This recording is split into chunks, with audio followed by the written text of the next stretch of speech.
Good TGI Friday morning, everyone. I'm Storm Surge 7 Chief Meteorologist Steve Kirsch with your Friday morning quick cast video. We're going to talk about the strong winds ongoing this morning.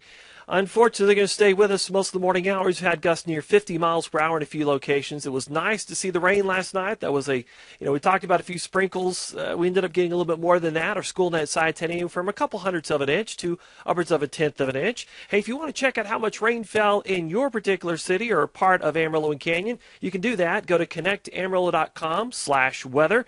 Click on the school net link. Everything is fixed now, or you can take a look at that. Click on the rainfall T+Y. That's today plus yesterday when you see the little weather parameters in the bottom corner of the screen, and that will give you how much rainfall fell before midnight and after midnight, because some of the rain fell from about 11 o'clock last night to 1 o'clock this morning, so that'll keep you updated with exactly how much rain fell near you.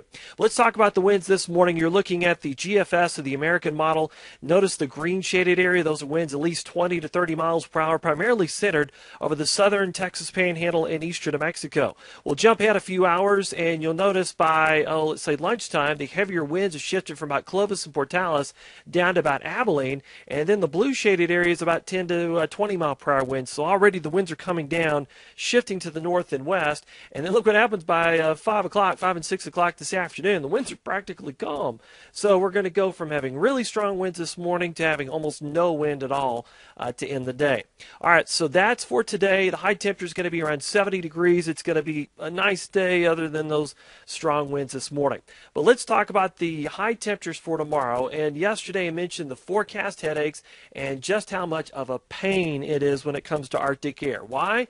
These computer models do a very, very poor job when it comes to Arctic air. It's very low to the ground, it's very thick, and it just moves on its own. And these computer models are layered all the way up in the atmosphere, but the bottom layer where that Arctic air resides is just what we call a known bias of computer models.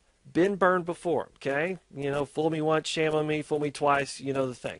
So here we go with what the European is saying for the high tomorrow. Notice 79 degrees for Amarillo Canyon. Let me put this back here. All right, 79 degrees in Amarillo, but you get up here in Perryton, it's 56.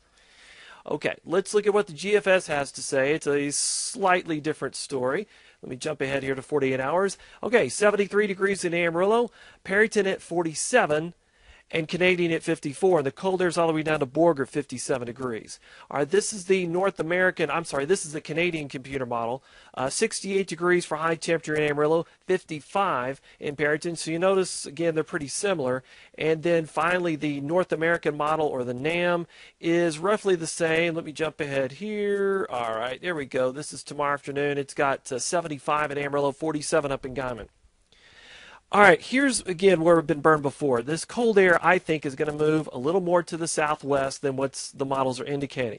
I'm going to go with a high temperature in Amarillo Canyon, about 59 degrees, and that's based on what's happened in the past, where we thought that cold air would just magically stop somewhere around Borger, Dumas, and it didn't do it.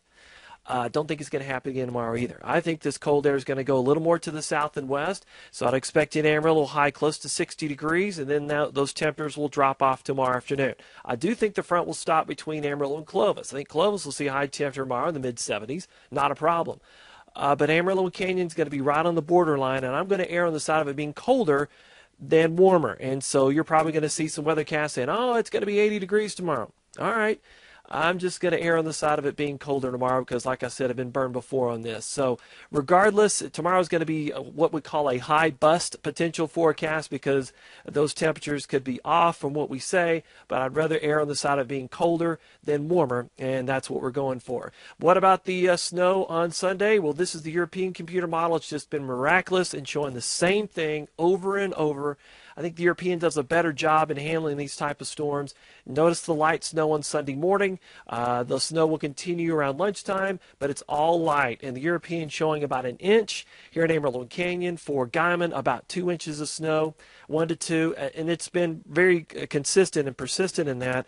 The North American model and the GFS model also showing roughly the same thing. So we're getting a little more confident that we will see some snow on Sunday. It's going to be a cold day with high temperatures in the 20s and 30s. A little bit of a northeast wind blowing, keeping wind chill values in the teens. But, yeah, it looks like snow is coming our way. So after 70s today, the changing day is going to be tomorrow. And then on Sunday, much colder with an inch or two of snow. About an inch for Amarillo Canyon, possibly up as much as 2 inches in Guyman. Well, that's a look at your TGI Friday morning quick cast. Hope you have yourself a great TGI Friday and an even greater weekend.